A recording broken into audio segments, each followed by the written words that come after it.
Salam alaikum à tous et à toutes. C'est avec beaucoup d'émotion que je vais partager avec vous ce message. Donc un message qui vient vraiment du cœur. Et un des messages que je vous laisserai, entre autres, c'est de prenez soin de vous. Franchement, prenez soin de vous. Prenez soin de votre santé, votre capital, entre autres, le plus précieux. Euh, Pourquoi je vous dis ça? Parce que quand on a une maladie ou qu'on vous diagnostique une maladie, et donc moi, on m'a diagnostiqué une maladie, on va dire auto-immune, une maladie qui est invalidante, handicapante, qui ne se voit pas directement, mais euh, elle se vit pour chaque personne qui la connaît à différentes mesures.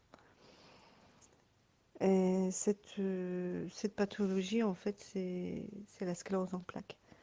Donc voilà, on m'a diagnostiqué une sclérose en plaques. Et j'ai toujours combattu, en fait, pour que cette maladie, je l'ai toujours combattue dans le sens où j'invoque énormément Allah subhanahu wa ta'ala, où j'ai vraiment confiance en Allah subhanahu wa ta'ala. Et je sais qu'il est aux côtés du malade. Il est aux côtés du malade et que ses invocations sont exaucées. Il est entouré d'anges. Et donc, je profite de cette situation, on va dire, quelque part privilégiée. Le malade a une posture privilégiée.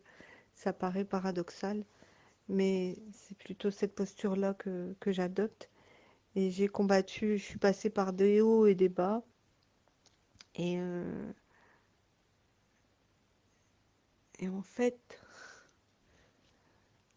ça permet ça vous permet, ça m'a permis en tout cas bah, de me rendre compte comment la grandeur d'Allah subhanahu wa ta'ala, du corps parfait qu'il nous a donné. Et que chaque chose qu'on a en nous, c'est, il faut être gratifiant vis-à-vis d'Allah subhanahu wa ta'ala. Ne serait-ce que de respirer, que de manger, que de bouger. Il y a des choses qui paraissent anodines en fait à nos yeux, mais qui sont énormes, énormes, énormes. Et Allahumma lakal hamd wa lakal shukr. Allahumma lakal hamd wa lakal shukr. Je pense qu'on doit être dans une attitude de gratitude, c'est surtout par rapport à ça.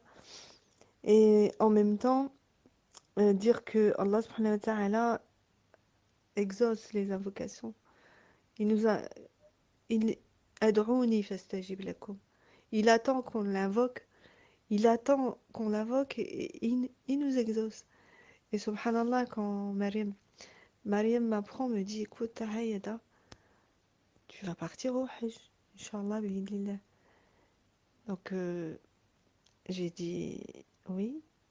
C'est un oui, mais bah, un peu interrogatif. Est-ce que vraiment Allah subhanahu wa ta'ala a répondu à... Oui, Allah répond à nos invocations, a répondu à mon invocation. Ce lieu saint, c'est le grand voyage de la vie, subhanallah. Voilà, donc j'apprends aujourd'hui qu'en fait qu'un rêve, qu'un rêve va se réaliser. Faire mon pèlerinage dans les lieux saints, j'arrive pas à y croire en fait. J'arrive pas à un rêve en fait. Et, et voilà, donc je suis très émue en fait de vous laisser ce message. Je ne sais pas quoi dire parce que c'est intense. C'est comme si en fait je devais répondre à une invitation. Une invitation en fait. Allah subhanahu wa ta'ala nous invite dans ces lieux saints. Et donc répondre à son invitation, c'est un grand honneur. C'est un grand honneur. Un grand, grand honneur. En tout cas, si c'est ce voyage qui m'attend, Inch'Allah, bénillah, qu'Allah subhanahu wa ta'ala soit gratifié et que toutes les personnes qui participent en soient gratifiées, Inch'Allah, bénillah. En tout cas, mon dernier mot sera de dire, de prendre soin de votre santé, prendre soin de vous. et de se rendre compte que Allah subhanahu wa ta'ala nous a donné un corps merveilleux. Mais vraiment un cœur merveilleux, inimaginable quand on voit, parce que moi j'ai été souvent en rééducation fonctionnelle, quand que j'en faire tous les ans, à différentes périodes. Et là, vous vous rendez compte comment une personne en chaise roulante arrive par la suite à faire quelques pas avec une canne, etc. Même une personnalité. Donc Allah subhanahu wa ta'ala a mis en nous, a mis en nous l'auto-guérison quelque part. Je crois en ça. Je crois qu'Allah subhanahu wa ta'ala, il est capable de guérir tout le monde. Allah subhanahu wa ta'ala est capable de guérir tout le monde. Et même, devant même toutes les maladies, je pense que Ad'ouni fastajib lakum. Et si Dieu veut une chose, elle le sera. Kun fayakun. Donc, Inch'Allah ta'ala, je vous souhaite beaucoup de bonnes choses, en tout cas une bonne santé. Et vous se rendre compte aussi de tout ce que Dieu nous a donné. Faire preuve de gratitude, preuve de remerciement. Allahumma lakal hamd wa lakal shukr wa hasna ibadatik. Voilà, je sais pas encore quoi dire, mais c'est plutôt les émotions et le cœur qui parlent. Et en tout cas, prenez soin de vous. C'est ma dernière parole. Allah yjazikum bi khair. Allah yanawwarkum. Allah yaftah alaykum, Inch'Allah ta'ala. Salam alaykum jama'atan. Fi amanillah.